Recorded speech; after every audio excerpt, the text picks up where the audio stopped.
In our nationwide quest to upskill ourselves, as we march into a digital and tech age, there's also rising anxiety for those who feel like they cannot catch up. A part of me, it's also a little concern that I would just be like skipping around all the time. It's fun, like I'm very curious about all these things, but I want to be like moving forward as well. But is it all about a skills chase as we strive to stay relevant? In this episode, we take a sneak peek into a conversation between Huien and Ray, who explore how we make meaning out of aligning identity, skills, and relevance at different stages of our career. Hi, I'm Huien. This passion for storytelling and wanting to heal and nourish other people. So those are values that I've discovered are quite consistent.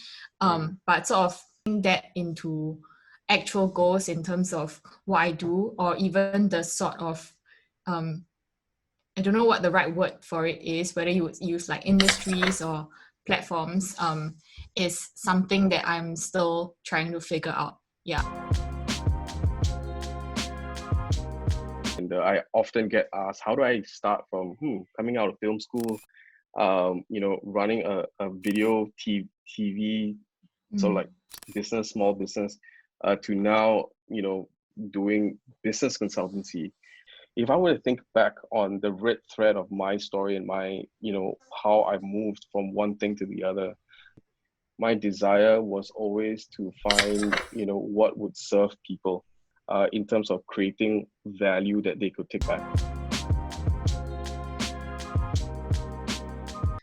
When I first came out of uni, I came from a liberal arts college.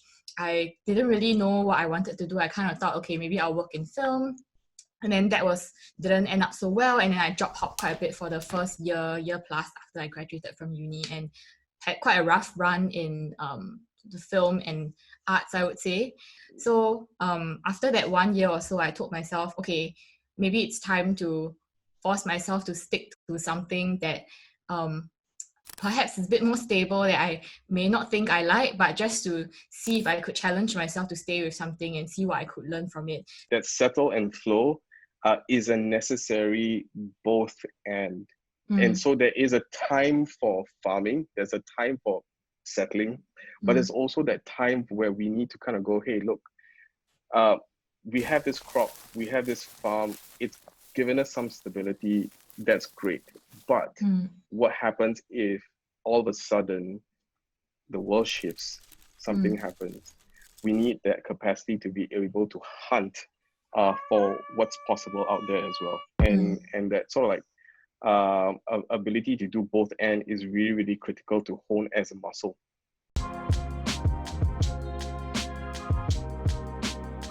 I'm curious to hear from you, Ray, about sort of your own career transition over the past 15 years in terms of reinventing yourself and how you made those transitions at each point.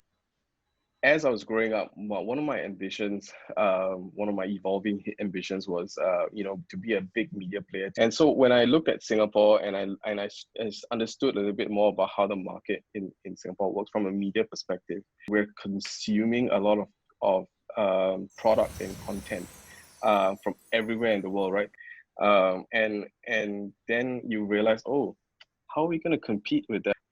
So I realized, right, in terms of that scale of my ambition, I needed to channel that energy into something else. And I'm taking the skills that I've had, before I joined the firm, and borrowing from that experience and looking at how do I create new opportunities or new products or new services within where I work.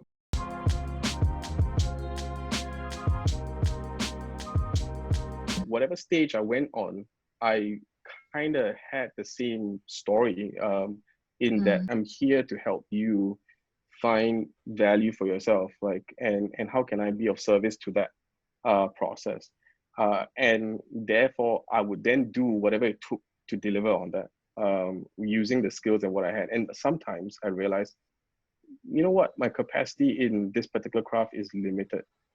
What else can I learn to grow that capacity to be able to deliver on that passion? for a lot of people when they think about sort of making like career change or like switching to different industries or making a pivot, one thing that they sort of struggle with is emotionally when there are certain constraints and they can't sort of like get themselves around that. How was it like for you in terms of accepting that, okay, these are the constraints and I have to find a creative way to break out of it or work around it?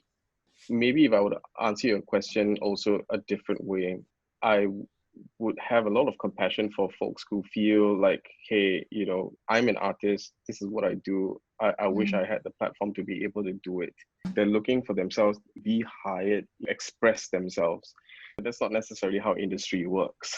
Yeah. Nobody hires you for you to express yourself, right? And that's a very valid need. It's a valid human need. But we need to find platforms for that doesn't necessarily necessitate that. I mean, not to sound harsh, but no one owes us a living, right? Work I do, the job title I have, the company that hired me, and given me a space to explore and work. I see that as a platform for doing what I enjoy.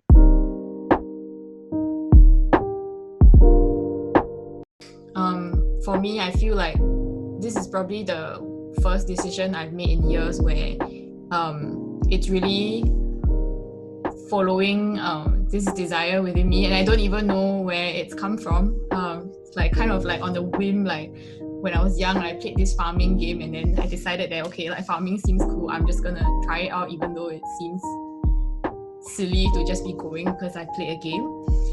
But ever since I've come here, it feels like a lot of things have fallen into place, and I'm starting to understand why it is that I came here, and it's brought me closer to what I feel really matters for me in life, not just work, but for my life in general. And that's why I think it's really important for people to really like dig deep into what it is that they want to do and why that's the case. And I think that if you take a bit of risk to pursue it, of course, like depending on your situation as well, you'll find that things like start falling into place.